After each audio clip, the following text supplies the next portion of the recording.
El libro de Urantia, parte 1. El universo central y los superuniversos. Documento 2. La naturaleza de Dios. Sección 6. La bondad de Dios.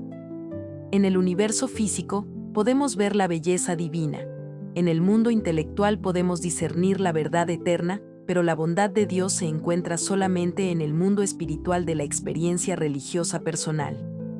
En su verdadera esencia, la religión es fe y confianza en la bondad de Dios. Dios podría ser grande y absoluto, e incluso inteligente y personal de algún modo, en la filosofía.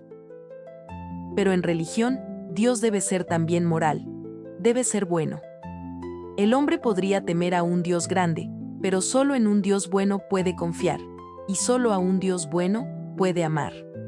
La bondad de Dios es parte de la personalidad de Dios, y su plena revelación aparece tan solo en la experiencia religiosa personal de los hijos creyentes de Dios. La religión implica que el supermundo de la naturaleza espiritual conoce las necesidades fundamentales del mundo humano y responde a ellas.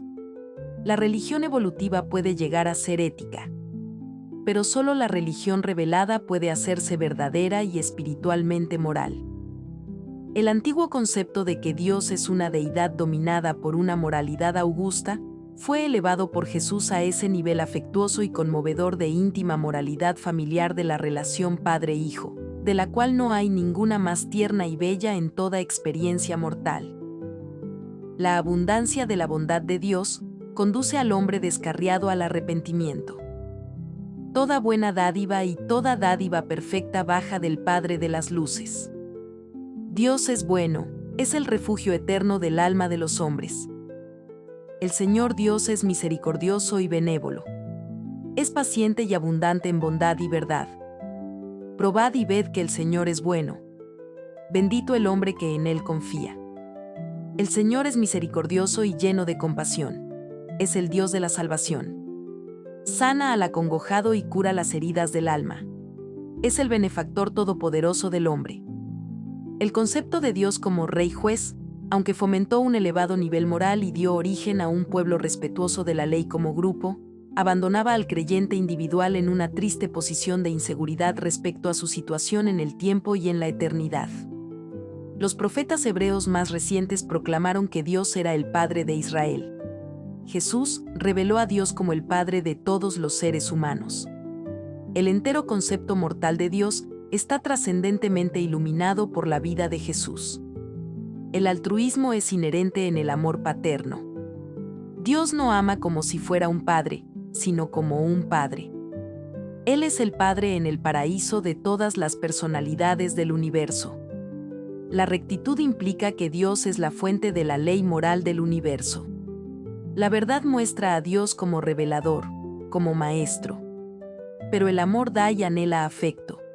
Busca comunión comprensiva tal como la que existe entre padre e hijo. La rectitud puede ser el pensamiento divino, pero el amor es la actitud del Padre. La suposición errónea de que la rectitud de Dios era irreconciliable con el amor altruista del Padre Celestial presuponía una falta de unidad en la naturaleza de la deidad y condujo directamente a la elaboración de la doctrina de la expiación, que es un asalto filosófico a la unidad y al libre albedrío de Dios. El amoroso Padre Celestial, cuyo espíritu mora en sus hijos de la tierra, no es una personalidad dividida, una de justicia y otra de misericordia, ni tampoco se necesita de un mediador para asegurar el favor del Padre o su perdón. La rectitud divina no está dominada por una estricta justicia retributiva. Dios el Padre trasciende a Dios el juez. Dios no se vuelve nunca iracundo, vengativo ni airado.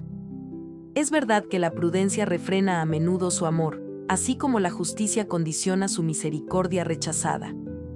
Su amor por la rectitud no puede evitar manifestarse por igual como odio por el pecado. El Padre no es una personalidad contradictoria, la unidad divina es perfecta. En la Trinidad del Paraíso existe unidad absoluta pese a las eternas identidades de los coordinados de Dios. Dios ama al pecador y odia el pecado. Esta declaración es filosóficamente cierta, pero Dios es una personalidad trascendente, y las personas tan solo pueden amar y odiar a otras personas. El pecado no es una persona. Dios ama al pecador porque es una realidad de personalidad, potencialmente eterna, mientras que hacia el pecado Dios no asume ninguna actitud personal, porque el pecado no es una realidad espiritual, no es personal, por lo tanto, solo la justicia de Dios toma conocimiento de su existencia. El amor de Dios salva al pecador. La ley de Dios destruye el pecado. Esta actitud de la naturaleza divina aparentemente cambiaría si el pecador se identificara final y plenamente con el pecado, así como esta misma mente mortal puede identificarse plenamente con el ajustador espiritual residente. Ese mortal identificado con el pecado se volvería entonces completamente carente de espiritualidad en su naturaleza, y por tanto, personalmente irreal, y experimentaría eventual extinción del ser. La irrealidad, incluso el hecho de que la naturaleza de las criaturas es incompleta, no puede existir eternamente en un universo progresivamente real y crecientemente espiritual. Frente al mundo de la personalidad, Dios se descubre como persona amante. Frente al mundo espiritual, es amor personal. En la experiencia religiosa, es ambas cosas.